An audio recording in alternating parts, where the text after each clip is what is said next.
Lawyer ಆಗಿದ್ದಾರೆ, ಇವೆಲ್ಲ ಹುದ್ದೆಗಳನ್ನ ಪಡ್ಕೊಂಡಿದ್ದಾರೆ, ಉನ್ನತ ಶಿಕ್ಷಣವನ್ನು ಪಡಿತಾ ಇದ್ದಾರೆ ಅಂತ ಹೇಳಿದ್ರೆ ಬೇರೆ ಯಾರು ಕಾರಣದಲ್ಲ, ಡಾಕ್ಟರ್ ಬಾಬಾ ಸಾಹೇಬ್ ಅಂಬೇಡ್ಕರ್ ಎಂಡ್ ಬರೆದಂತ ಸಂವಿಧಾನ ಅನ್ನೋದನ್ನ ನಾವು ನೀವೆಲ್ಲರೂ ಅರ್ಥ ಮಾಡ್ಕೊಳ್ಬೇಕಾಗಿತ್ತು. ಯಾಕಿದು ಬಾಬಾ ಸಾಹೇಬ್ ಅಂಬೇಡ್ಕರ್ ಹೇಳ್ತಾರೆ ಅಂತ ಹೇಳಿದ್ರೆ, ಸಾವಿರಾರು ವರ್ಷಗಳ ಕಾಲ ಈ ಶಿಕ್ಷಣ ಅನ್ನುವುದನ್ನ ಒಂದೇ ಒಂದು ವರ್ಗ ತಮ್ಮ ಕಪಿಮುಷ್ಟಿಯಲ್ಲಿ ಇಟ್ಕೊಂಡು ಬಹುಸಂಖ್ಯಾತ ವರ್ಗವನ್ನ ಶೋಷಣೆ ಮಾಡ್ತಾ ಬಂದಿತ್ತು.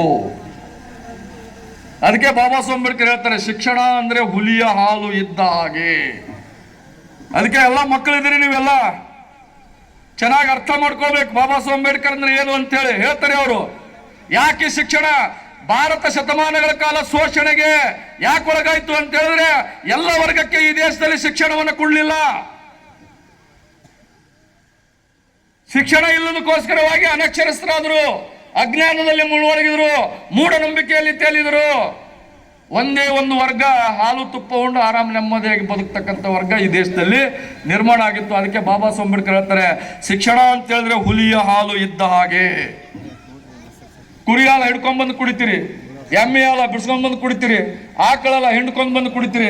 ಹುಲಿ ಹಾಲು ಯಾರಾದ್ರೂ ಕುಡಿದಿದಾರ? ಅದಕ್ಕೆ ಹೇಳ್ತಾರೆ ಬಾಬಾ ಸಾಹೇಬ್ ಅಂಬೇಡ್ಕರ್ ಅವರು, ಶಿಕ್ಷಣ ಎನ್ನುವುದು ಹುಲಿಯ ಹಾಲು ಇದ್ದ ಹಾಗೆ, ಅದನ್ನ ಕುಡಿದವ ಗರ್ಜಿಸಲೇಬೇಕು ಅನ್ನುವ ಮಾತನ್ನ ಡಾಕ್ಟರ್ ಬಾಬಾ ಸಾಹೇಬ್ ಅಂಬೇಡ್ಕರ್ ಹೇಳ್ತಾರೆ. ಗರ್ಜಿಸಲೇಬೇಕು. ಆ ಶಿಕ್ಷಣವನ್ನ ಬಾಬಾ ಸಾಹೇಬ್ ಅಂಬೇಡ್ಕರ್ ಕುಡಿದಿದ್ರು ಶಿಕ್ಷಣ ಅನ್ನೋ ಹಾಲನ್ನು ಅಂತ ಹೇಳೋ ಕಾರಣಕ್ಕೆ ಇಡೀ ಭಾರತ ದೇಶದಲ್ಲಿ ಗರ್ಜನೆಯನ್ನ ಹಾಕಿದರು. ಮುಂದೇನು ಮಾಡಿದ್ರು ಅವರು? ಸಂವಿಧಾನವನ್ನು ಬರೆಯುವಾಗ ಈ ದೇಶದಲ್ಲಿ ಯಾಕೆ ನನಗೆ ಓದುವ ಅವಕಾಶ, ಶಿಕ್ಷಣದ ಅವಕಾಶ, ಆರ್ಥಿಕ ಕಾರಣದಿಂದ, ಹಣಕಾಸಿನ ಕಾರಣದಿಂದ ನನಗೆ ಏನು ತೊಂದರೆ ಆಯಿತು, ಆ ತೊಂದರೆ ಇನ್ನು ಮುಂದೆ ಭಾರತ ದೇಶದಲ್ಲಿ ಯಾವ ಜನಾಂಗಕ್ಕೂ ಆಗಬಾರ್ದು ಅಂತ ಹೇಳಿದ್ರೆ ಬಾಬಾ ಸಾಹೇಬ್ ಅಂಬೇಡ್ಕರ್ ಅವರು ಸಂವಿಧಾನವನ್ನು ಬರೆಯುವಾಗ ಇಡೀ ಸರ್ಕಾರವೇ ಶಿಕ್ಷಣವನ್ನ ಎಲ್ಲ ಮಕ್ಕಳಿಗೆ ಕೊಡಬೇಕು, ಹಾಸ್ಟೆಲ್ ಫೆಸಿಲಿಟೀಸ್ ಕೊಡಬೇಕು, ಸ್ಕಾಲರ್ಶಿಪ್ ಫೆಸಿಲಿಟೀಸ್ ಕೊಡಬೇಕು, ಮೈನಾರಿಟಿ ಹಾಸ್ಟೆಲ್, OBC ಹಾಸ್ಟೆಲ್, ಎಲ್ಲ ಹಾಸ್ಟೆಲ್ಸ್ಗಳು ಹೇಗೆ ಬಂದವು ಅಂತ ಹೇಳಿದ್ರೆ ಬಾಬಾ ಸಾಹೇಬ್ ಅಂಬೇಡ್ಕರ್ ಶಿಕ್ಷಣಕ್ಕಾಗಿ ಹಣಕಾಸಿನ ತೊಂದರೆ ಆಗಬಾರ್ದು ಅಂತ ಹೇಳಿನೆ. ಅದಕ್ಕೆ ನಾವು 12ನೇ ಶತಮಾನಕ್ಕೆ ಬಂದಾಗ ಬಸವಣ್ಣವರು ಕೂಡ ಹೇಳ್ತಕ್ಕಂಥದ್ದು ಏನು, ಇವನಾರವ ಇವನಾರವ ಇವನಾರವ ಇವನಾರವ ಎನ್ನದಿರಯ್ಯ, ಇವ ನಮ್ಮವ ಇವ ನಮ್ಮವ ಇವ ನಮ್ಮವ, ಇವ ನಮ್ಮ ಮನೆಯ ಮಗನೆಂದೆನಿಸಯ್ಯ ಕೂಡಲ ಸಂಗಮ ದೇವ ಅಂತೇಳಿ. ಇದೇ ಕಾನ್ಸೆಪ್ಟ್ ಭಾರತ ದೇಶದ ಸಂವಿಧಾನದಲ್ಲಿ ಇರ್ತಕ್ಕಂಥದ್ದು. ಇನ್ ನೆಕ್ಸ್ಟ್ ರಾಜಕೀಯ ಮಾಡುವ ಅಧಿಕಾರ. ಇವತ್ತೇನು ಭಾರತ ದೇಶದಲ್ಲಿ ಎಲ್ಲಾ ಜಾತಿ ಜನಾಂಗ MLA, MP, ZP member, taluk panchayat member ಇವೆಲ್ಲ ಆಗಿದ್ರೆ ಅಂದ್ರೆ ಯಾರ್ಲಿಂದ? ಈ ಸಂವಿಧಾನ ಬರೋದಕ್ಕಿಂತ ಮುಂಚೆ ಇವರಿಗೆಲ್ಲ ಈ ಅಧಿಕಾರಗಳು ಇದ್ದುವ?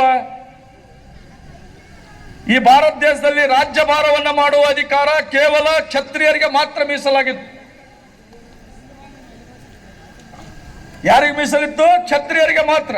ರಾಜನ ಮಗನೇ ರಾಜ ಆಗ್ಬೇಕು ಅಂತಿತ್ತು, ಹಿರಿಯ ಮಗನೇ ರಾಜ ಆಗ್ಬೇಕು ಅಂತಿತ್ತು. ಅದಕ್ಕೆ ಬಾಬಾ ಸಾಹೇಬ್ ಅಂಬೇಡ್ಕರ್ ಹೇಳಿದ್ರು,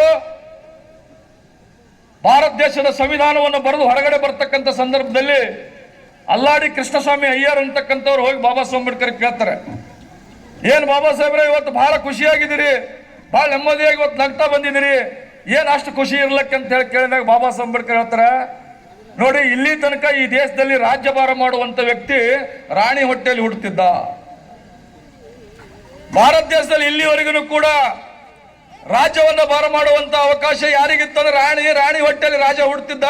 ಆದ್ರೆ ಇವತ್ತು ನಾನು ಇಡೀ ದೇಶದಲ್ಲಿ ಒಂದು ಬದಲಾವಣೆಯನ್ನು ತಂದಿದ್ದೀನಿ, ಇನ್ನು ಮುಂದೆ ರಾಜನಾಗುವಂತ ವ್ಯಕ್ತಿ ವೋಟ್ ಬಾಕ್ಸ್ ನಲ್ಲಿ ಹುಡ್ತಾನೆ ಅಂತಕ್ಕಂಥ ಮಾತನ್ನ ಡಾಕ್ಟರ್ ಬಾಬಾ ಸಾಹೇಬ್ ಅಂಬೇಡ್ಕರ್ ಹೇಳ್ತಾರೆ. ವೋಟ್ ಬಾಕ್ಸ್ ನಲ್ಲಿ. ಇದು ಅವಕಾಶ ಯಾರು ಕೊಟ್ರು? ಇವತ್ತು ನಮ್ಮ ಸೋದರರ ಅಧಿಕಾರ ಇಟ್ಕೊಂಡಿದ್ರ ಮೇಲೆ ಕುಂಟಿದ್ದಾರೆ. ಈ ದೇಶದಲ್ಲಿ ಸ್ತ್ರೀಯರಿಗೆ ಯಾವುದೇ ಅಧಿಕಾರ ಇರಲಿಲ್ಲ, ಶಿಕ್ಷಣ ಕಲಿಯುವ ಅಧಿಕಾರ ಇರಲಿಲ್ಲ, ರಾಜ್ಯಭಾರ ಮಾಡುವ ಅಧಿಕಾರವೂ ಕೂಡ ಇರಲಿಲ್ಲ. ಇದು ಕೊಟ್ಟದ್ದು ಯಾರು? ಡಾಕ್ಟರ್ ಬಾಬಾ ಸಾಹೇಬ್ ಅಂಬೇಡ್ಕರ್ ಮತ್ತು ಅವರು ಬರೆದಂತ ಸಂವಿಧಾನ. ಇದನ್ನು ಚೆನ್ನಾಗಿ ಅರ್ಥ ಮಾಡ್ಕೊಳ್ಬೇಕು. ಈ ದೇಶದ ಎಲ್ಲ ಲೀಡರ್ಗಳು ಹೆಣ್ಣು ಮಕ್ಕಳಿಗೆ ಸ್ವಾತಂತ್ರ್ಯವನ್ನ ಕೊಡಬೇಡ ಅಂತ ಹೇಳಿದ್ರು, ಹೆಣ್ಣು ಮಕ್ಕಳಿಗೆ ಶಿಕ್ಷಣವನ್ನ ಕೊಡಬೇಡ್ರಿ ಅಂತ ಹೇಳಿದ್ರು, ಹೆಣ್ಣು ಮಕ್ಕಳಿಗೆ ರಾಜಕೀಯ ಅಧಿಕಾರವನ್ನು ಕೊಡಬೇಡ್ರಿ ಅಂತ ಹೇಳಿದ್ರು. ಕೊಟ್ಟದ್ದೇ ಆದ್ರೆ ಇಡೀ ನಮ್ಮ ದೇಶ ಹಾಳಾಗಿ ಹೋಗ್ತದೆ ಅಂತ ಹೇಳಿದ್ರು. ಹಾಳಾಗಿದೆ ದೇಶ. ಈಗ ಹೆಣ್ಮಕ್ಳು ಇಡೀ ಬಸ್ನಾಗ ಫ್ರೀ ಓಡಾಡ್ಲತ್ತಾರೆ, ಬಸ್ನಾಗ ಇಡೀ ಹೆಣ್ಮಕ್ಳು ಫ್ರೀ ಓಡಾಡ್ಲತ್ತಾರೆ. ಯಾಕೆ ಕೊಟ್ಟಿದ್ದದು? ಅದು ಕೊಡು ಅಂತ ಹೇಳಿದ್ದು ಯಾರು? ಅದನ್ನ ಹೇಳಿದ್ದು ಈ ದೇಶದ ಸಂವಿಧಾನ, ಬಾಬಾ ಸಾಹೇಬ್ ಅಂಬೇಡ್ಕರ್ ಬರೆದಂತ ಸಂವಿಧಾನ. ಈ ಸಂವಿಧಾನದಿಂದಾಗಲೇ ಇದೆಲ್ಲವೂ ಕೂಡ ಇವತ್ತು ಈ ದೇಶದಲ್ಲಿ ಜಾರಿಯಲ್ಲಿ ಬರ್ತಕ್ಕಂಥದ್ದು. ಹಾಗಾಗಿನೇ ಸ್ವಾಮೀಜಿಯವರು ಇನ್ನೂ ಮಾತನಾಡೋರಿದ್ದಾರೆ. ಹೆಚ್ಚಿಗೆ ಇನ್ನೂ ಒಂದೆರಡು ವಿಷಯಗಳನ್ನು ನಾನು ಮಾತನಾಡಬೇಕಾಗಿರ್ತಕ್ಕಂಥದ್ದು. ರಾಜಕೀಯ ಅಧಿಕಾರವನ್ನು ಕೊಟ್ಟದ್ದು ಕೂಡ ಬಾಬಾ ಸಾಹೇಬ್ ಅಂಬೇಡ್ಕರ್ ಅವರು. ಇನ್ನೊಂದು ಹೇಳಿ ನಿಮಗೆ ಬಿಡ್ತೀನಿ, ಮೀಸಲಾತಿ ಈ ದೇಶದಲ್ಲಿ ಹೇಗೆ ಬಂತು ಅಂತ ಹೇಳಿ.